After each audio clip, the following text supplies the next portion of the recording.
ഇംഗ്ലീഷാണ്, എനിക്കും ഉണ്ട് LSS. അപ്പോൾ ഫസ്റ്റ് ക്വസ്റ്റ്യൻ ഇതാണ്, ഇതാണ് ക്വസ്റ്റ്യൻ പേപ്പർ. ഓക്കെ, ഞാൻ രണ്ടെണ്ണം ചെയ്ത് വെച്ചിട്ടുണ്ട്. അത് നമുക്ക് അങ്ങോട്ട് ഡിസ്കസ് ചെയ്യാം. ഫസ്റ്റ് ക്വസ്റ്റ്യൻ എന്ന് പറയുന്നത് യൂസ് സം ആർ കറക്റ്റ്ലി എന്ന് പറഞ്ഞാൽ മനസ്സിലായി കാണാത്തവർക്ക് മാത്രം ഇതെന്താണ് സമ്മും ആളും വെച്ച് യൂസ് ചെയ്ത് നമ്മൾ ഇതൊക്കെ കറക്റ്റ് ചെയ്ത് വെക്കണം. ഇത് 5 ക്വസ്റ്റ്യൻസേ ഉള്ളൂ. അപ്പോൾ ഫസ്റ്റ് ക്വസ്റ്റ്യൻ ഞാൻ പറയാം. First question dash birds cannot fly. അപ്പോൾ സം ബേർഡ്സ് കനോട്ട് ഫ്ലൈ എന്ന് എഴുതിയിട്ടുണ്ട്. നമുക്കത് മാത്രമല്ല ഒരു ക്വസ്റ്റ്യൻ പേപ്പർ കിട്ടിയിട്ടുണ്ട്, നമുക്ക് പ്രിന്റ് എടുത്തിട്ടുണ്ട്. നമുക്ക് ജസ്റ്റ് ഇവിടെ വെച്ചേക്കാം. അപ്പോൾ ലാസ്റ്റ് ക്വസ്റ്റ്യൻ പേപ്പർ എടുത്ത് നമുക്ക് ടിക്കറ്റ് പോവാം. ഓക്കെ, കുഴപ്പമില്ലല്ലോ. Okay, some birds cannot fly. കാരണം എല്ലാ ബേർഡ്സിനും പറക്കാൻ പറ്റുമോ?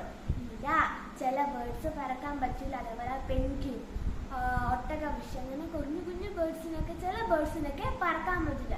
പക്ഷേ അവർക്കൊക്കെ വേറെ പ്രത്യേകതകളുണ്ട്. ഓക്കെ, അപ്പൊ സം ബേർഡ്സ് എഴുതാം അല്ലേ? അപ്പൊ കറക്റ്റ് ആയി. Second dash birds have wings. Dash birds have wings. All birds have wings എന്ന് എഴുതുന്ന കാര്യം എല്ലാ പക്ഷിക്കും വിങ്സ് ഉണ്ട്. ഇപ്പം ഒട്ടകപക്ഷിക്ക് പറക്കാൻ പറ്റില്ല, വിങ്ങുണ്ട്. പെൻഗ്വിന് പറക്കാൻ പറ്റില്ല, എന്നാലും വിങ്ങുണ്ട്, വിങ്സ് ഉണ്ട്. എല്ലാ ബേർഡ്സിനും വിങ്സ് ഉണ്ട്. ഓക്കെ, നമുക്ക് ആൾ ബേർഡ്സ് ഇവിടെ എഴുതാം. ഓക്കെ, അടുത്തത് there is dash milk in the cup. There is dash milk in the cup. ഇവിടെ എന്ത് എഴുതും? ആളെഴുതുന്ന സം എഴുതും. സംശയം കാണും. നമുക്ക് ഒരു സം എഴുതി എഴുതാം, നോക്കാം നമുക്ക് എന്താവും നോക്കാം. Some there is some milk in the cup. ആൾ നമ്മ എല്ലാം കുറച്ച്, സം കുറച്ച്. There is some milk in the cup. അതിനകത്ത് കുറച്ച്, കപ്പിൽ കുറച്ച് മിൽക്ക് ഉണ്ട്. അപ്പൊ ഇവിടെ ആളുണ്ട്. There is all milk in the cup. എല്ലാ മിൽക്കും അതിനകത്തുണ്ടായി പോയില്ലേ? മനസ്സിലായോ? ഓക്കെ, അപ്പോൾ നമ്മൾ fourth question is there are dash boys in our class. There are dash boys in our class. There are some boys in our class. കുറച്ച് boys അവരുടെ class. മനസ്സിലായല്ലോ? അപ്പൊ നമുക്ക് എല്ലാവർക്കും ഏകദേശം മനസ്സിലായി കാണും. There are some boys in our class. Okay, fifth question, last question ആണ്. Dash fish live in water. കുറച്ച് ഫിഷ് വെള്ളത്തിൽ ജീവിക്കുള്ള, എല്ലാ ഫിഷ് വെള്ളത്തിലല്ലേ. അപ്പൊ നമ്മൾ എന്ത് എഴുതും? all fish live in water. ആൾ അതല്ലേ. അപ്പൊ നമ്മള് സെക്കൻഡ് ക്വസ്റ്റ്യൻ, ഇത് ഫസ്റ്റ് ഫിനിഷ് ചെയ്തിരുന്നു. സെക്കൻഡിലേക്ക് നമുക്ക് കടക്കാം. സെക്കൻഡ് ക്വസ്റ്റ്യൻ ഞാൻ കാണാലോ, ക്വസ്റ്റ്യൻസ് കാണാലോ, കുഴപ്പമൊന്നുമില്ലല്ലോ. പിന്നെ ക്വസ്റ്റ്യൻ ഒന്നും വായിക്കാം. നമ്മളിനി ഈ ക്വസ്റ്റ്യൻ ആണ് വായിക്കാൻ പോകുന്നത്. Louder, lovely. Now write the word related to the following words as given above. കണ്ടോ? നിങ്ങൾ കണ്ടോ? Look at the words. Louder, loudly. ഇതിന്റെ louder, loudly ഒരു ഓപ്പോസിറ്റ് വേർഡ്സ് പോലത്തെ ഒരു വേർഡ്സ് ആണിത്. ഇത് രണ്ടും ഇതേപോലെ ലൗഡ്ലി, സ്ലോലി എന്ന് ഇത് വെച്ചിട്ട് വരുന്ന ഒരു വേർഡ്സ് ഫിനിഷ് ചെയ്യണം. ഓക്കെ, അപ്പൊ ആർക്കെങ്കിലും കിട്ടിയോ? ഇത്രയും കിട്ടിയെങ്കിൽ കമന്റ് ചെയ്യാം. സ്ലോ എന്ത് എഴുതും? Slowly. Bright, brightly. Quick, quickly. ക്രേലി. Beautiful, beautifully. ചേർക്കാം. നിങ്ങൾക്ക് വേണമെങ്കിൽ ഈ ക്വസ്റ്റ്യൻ പേപ്പർ നോക്കാം. കാരണം ഈ ക്വസ്റ്റ്യൻ പേപ്പർ ഇതിന്റെ ആൻസേഴ്സ് ആണ് ഉള്ളത്. അപ്പൊ ഇതിന്റെ ആൻസർ ഇതിനകത്തുണ്ട്. ഇതൊക്കെ വേണമെങ്കിൽ നമ്മൾ കാണിച്ചു തന്നേക്കാം. ഓക്കെ, കാണാനെല്ലാവർക്കും പേപ്പർ ഇതാണ് ആൻസർ പേപ്പർ. നമുക്ക് വേണമെങ്കിൽ അതൊന്ന് നോക്കി എഴുതാം. പക്ഷെ LSS നോക്കുമ്പോൾ നമുക്ക് നല്ലോണം പഠിച്ചിട്ട് ഇരിക്കാവൂ. അവിടെ കുറേ റൂൾസൊക്കെ കാണും. നമുക്ക് അതൊക്കെ മെയിൻ ചെയ്തിരിക്കാൻ പറ്റും. നമുക്കിപ്പോൾ നമുക്ക് വേണമെങ്കിൽ ഇതൊക്കെ എഴുതാം. ഓക്കെ, കാണാമല്ലോ ഇവിടെ സ്ലോ എന്താണ് എടുത്തിരുന്നത്? സ്ലോലി ഇവിടെ എഴുതാം. സ്ലോലി ഇതൊക്കെ ഉണ്ടല്ലോ, സ്ലോലി കാണാമല്ലോ. സ്ലോലി അടുത്ത എന്താണെന്ന് പറഞ്ഞിരിക്കുന്നത് ബ്രൈറ്റ്. അപ്പൊ ബ്രൈറ്റ് എടുക്കാം. കണ്ടോ, ശരിയാണല്ലോ. ബ്രൈറ്റ്ലി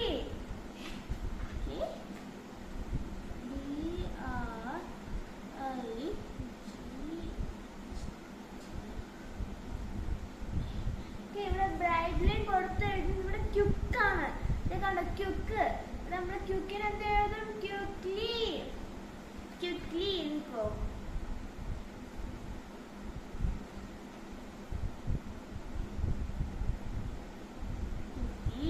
ക്യുക്ലി എന്താണ്? കുഴൽ. കുഴലി. കുഴലിക്ക് ഇവിടെ ഒരു പ്രത്യേകതയാണ്, എഴുതിട്ട് പറഞ്ഞത്.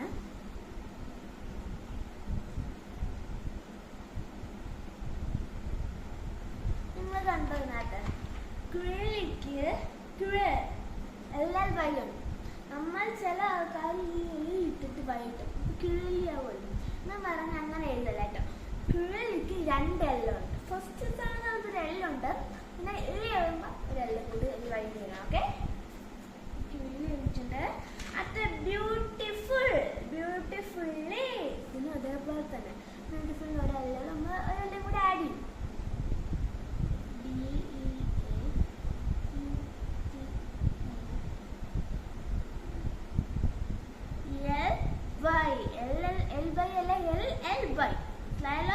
മറക്കൽ ഇക്കാര്യം. നമ്മൾ ഈ കിഴയിലേക്ക് അവിടെ നമ്മൾ ഇതൊക്കെ പഠിച്ചിരിക്കും. അപ്പൊ അവിടെ ചെന്ന് എഴുതുന്നത് നമ്മളിത് മറന്നു. കിഴയിലേക്കുഴയല്ല നമ്മൾ ഇടാവുള്ളത്. അങ്ങനെ മാർക്കോന്ന് തോന്നുന്നു. അങ്ങനെ പോകാതിരിക്കാൻ വേണ്ടിയാണ്. നമുക്ക് അത് റിഡിൽ നോക്കിട്ടോ. അടുത്ത റിഡിൽസ് ആണ്. നമുക്ക് റിഡിൽസ് കണ്ടുപിടിക്കണം. ഫസ്റ്റ് ക്വസ്റ്റ്യൻ ഫസ്റ്റ് ഇതാണ് റിഡിൽ. ഫസ്റ്റ് ലിറ്റർ ബാക്കിക്കകത്താണ്. ഫസ്റ്റ് ഞാൻ വായിക്കാം. First, I am the tallest animal. I am the tallest animal. I have small horns. Horns. Small horns. Horns എന്താണ്? കൊമ്പ് എന്നറിയാലോ. I have small horns. My neck is very long. എൻ്റെ neck നീണ്ടതാണ്, very long ആണ്. My name is a 7-letter word. ആർക്കെങ്കിലും അറിയാം? നമുക്ക് question വായിച്ചു തരാം. ഇതാണ് ക്വസ്റ്റ്യൻ. ഇതേ കണ്ടോ? ഡൗൺ കണ്ടല്ലോ. ക്വസ്റ്റ്യൻ ഒന്നും കൂടെ അയക്കാം. I am the tallest animal. I have small horns. My neck is very long. My name is a 7-letter word. ആർക്കെങ്കിലും പിടികിട്ടിയോ? സംശയം. നമുക്ക് എന്തായാലും സംശയം എങ്ങനെയാവും, അതെന്തരായിരിക്കും സംശയത്തിന് നമുക്ക് നോക്കാം. ഇവിടെ എന്താ കൊടുത്തിരിക്കുന്നത്? ജിറാഫ്. മനസ്സിലായ? ജിറാഫ് കിട്ടിക്കാണാം. നല്ല ജിറാഫ് നല്ല പൊക്കമുണ്ട്. അതേപോലെ ഒരു കുഞ്ഞു ഹോണായിരിക്കും. നമുക്കങ്ങനെ കാണാൻ പച്ചായിരിക്കും. ചെറിയ ഹോൺ കണ്ടിട്ടില്ല. അടുത്ത് കൊടുത്തേക്കുന്ന മൈ നെക്ക് ഈസ് വെരി. എല്ലാവർക്കും അറിയാം ജിറാഫിന്റെ ലെക്ക് വലിയ നെക്കാണ്. My name is 7. ഇവിടെ എത്ര? 1 2 3 4 5 6 7. മനസ്സിലായോ? നമുക്കപ്പോൾ ഇവിടെ എന്താ എഴുതാം? ജിറാഫ്.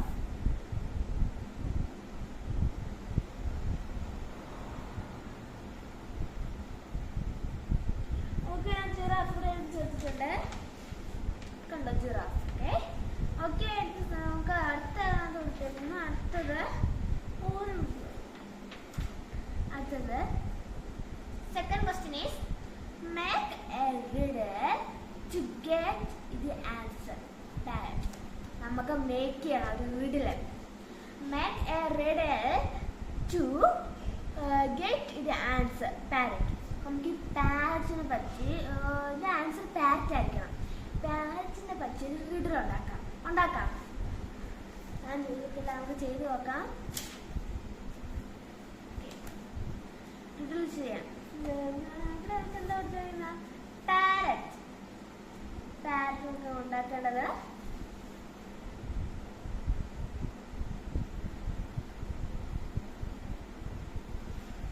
ഒരു സൈഡിൽ പാരറ്റിനെ കൊടുത്തേ.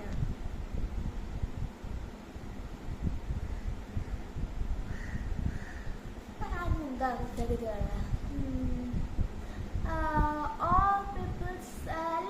എല്ലാവരും നമ്മൾ കൂടുതൽ പറഞ്ഞു നോക്കാം. അപ്പം നല്ല വ്യക്തി നോക്കിയത് എനിക്ക് നല്ല ഭംഗിയുള്ള ചുണ്ടാണ്, ബീക്കാണ്, റെഡായിട്ടുള്ള നല്ലൊരു ബീക്കാണ്. എൻ്റെ കളർ ഗ്രീനാണ്. പിന്നെ എന്തിനു എഴുതും? എല്ലാവരും സംസാരിപ്പിക്കും, അതൊക്കെ എഴുതാം നമുക്ക്. അപ്പം നിങ്ങൾ ഇഷ്ടത്തെ എഴുതണം. ഓക്കെ, ഞാൻ എന്ത് വെച്ചേക്കാം.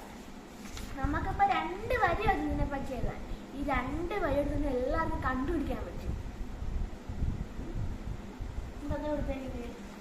ഇതേപോലെ 4 വരിയോ 3 വരിയോ എന്നുള്ളൊരിതിൽ നമുക്ക് നോക്കാം. നമുക്ക് നോക്കി തന്നെ എന്താണെന്ന് അറിയാലോ.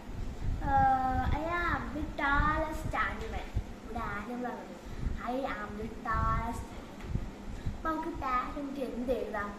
I am a beautiful bird എന്ന് എഴുതാം. എഴുതിക്കൂടെ? എഴുതൊക്കെ ചെയ്യാം, എഴുതാം, വേണമെങ്കിൽ നമുക്ക് എഴുതാം. നിങ്ങൾക്ക് നിങ്ങളുടെ ഇഷ്ടത്തിന് എഴുതാം. ഞാൻ ഇപ്പം അങ്ങനെ എഴുതുന്നതേ ഉള്ളൂ. Just I am a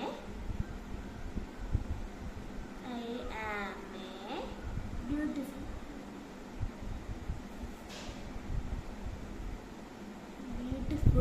bird.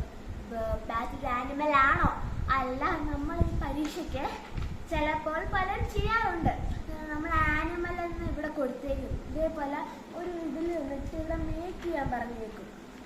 Make ചെയ്യാൻ പറയുമ്പോൾ ഇതേപോലെ മേക്ക് ചെയ്യാൻ ക്വസ്റ്റ്യൻ ഉണ്ടെങ്കിൽ നമ്മൾ വിചാരിക്കും ഇതേപോലെ തരുമ്പോൾ നമ്മൾ അടുത്ത റിഡിലായിരിക്കും എന്ന് പറഞ്ഞ് നമ്മളെ വലിയ പ്രദേശത്തോട് ചെല്ലുമ്പോൾ ഇതേപോലെ മേക്ക് ചെയ്യാൻ തരും.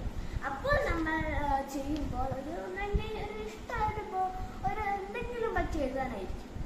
ആൻസർ തരാതെ അവർ എന്തെങ്കിലും എഴുതാൻ പറയും. ചിലപ്പോൾ ഒരു കോൺസെപ്റ്റ് തന്നിട്ട് അതിനെപ്പറ്റി എഴുതാനായിരിക്കും. ഓക്കെ, ആ ടോപ്പിക്ക് തരുമ്പോൾ നമുക്കിപ്പോൾ കിട്ടുന്ന ടോപ്പിക് പാരറ്റാണ്. ഈ പാരറ്റിനെ പറ്റി എഴുതണം. കുറേ ഉണ്ട്.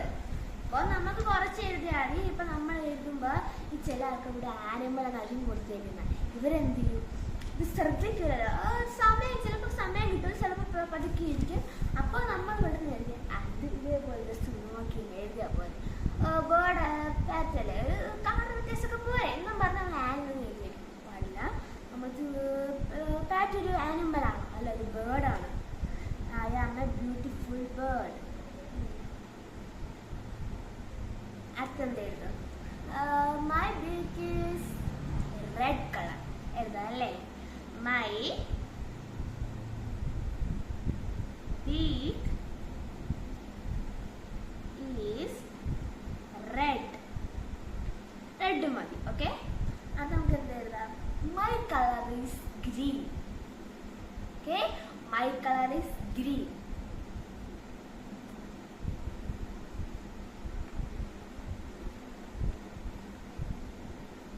There is green. Okay, വേറെ എന്തോ എടുക്കാം? ഒരു ക്ലൂ കൊടുക്കാം. ഫസ്റ്റ് ലെറ്റർ എന്താന്ന് പറയാം. I am starting P. അത് അറിഞ്ഞെങ്കിൽ നിങ്ങൾക്ക് വേറെ എന്താ? My first letter is P. Okay, my first letter is P. Okay, നമ്മൾ ഒരു കാര്യം ശ്രദ്ധിക്കണം. നമ്മൾ ഇങ്ങനെ എഴുതുമ്പോൾ ഇവിടെ കണ്ടോ ഇതേപോലെ ആരോ ചിഹ്നം ഡോട്ട് എന്നുള്ള ഇതൊക്കെ കിട്ടിയിരിക്കും. ഓക്കെ, അപ്പോൾ നമ്മളിതൊന്നും ശ്രദ്ധിക്കാനില്ല. പക്ഷേ ഇതൊക്കെ നമ്മളെ ഒരു പ്രത്യേകത ശ്രദ്ധിക്കണം. ഇവിടെ ഇതിടണം, കുത്തിടണം, ഇതേപോലെ ഡോട്ട് ഇട്ടിട്ട് ഇതേപോലെ ഓരോരോ ഇതൊക്കെയുണ്ടോ ഒരു ആരോ മാർക്ക് ഇടണം. ഡോട്ട് അങ്ങനെ കുറേ സമയത്തുണ്ട്. അപ്പം നമുക്ക് ഡോട്ടിൽ ഒരു ആരോ മാർക്ക് ഇട്ടു. നമ്മൾ ഇവിടെ ഡോട്ട് ഇട്ടു, ഫുൾ സ്റ്റോപ്പ് ഇട്ടു. നമ്മളിപ്പോൾ പിന്നെ ഒരു ഫുൾ സ്റ്റോപ്പ് ഇടുമ്പോൾ നമ്മൾ ഒരു അക്ഷരം my first letter is P എന്ന് എഴുതുമ്പോൾ ഇങ്ങനെ ഈ ആരോ മാർക്ക് ഇങ്ങനെ മന്ദിരൻ്റെ ആരോ മാർക്ക് വേണം കേട്ടോ. അത് ഇതാണ്. ഓക്കെ, നമുക്ക് റിട്ടേൺ ഇട്ടിട്ടുണ്ടല്ലേ. അപ്പോൾ നമ്മൾ 2 റിട്ടേൺ ഇട്ടിട്ടുണ്ട്. ഇവിടെ നമുക്ക് ഇവിടെ അങ്ങനെ കൊടുത്തിട്ടില്ല. ഇവിടെ കൊടുത്തിരുന്ന ആൻസർ പേപ്പർ കൊടുത്തിരുന്ന മേക്ക് യുവർ ഔൺ, നമുക്ക് ഇഷ്ടത്തിനുള്ള രീതി നോക്കാം. അപ്പം നമുക്കിത് കുഴപ്പമില്ല അല്ലേ. നമുക്ക് അടുത്തത് ഇതിലേക്ക് നോക്കാം.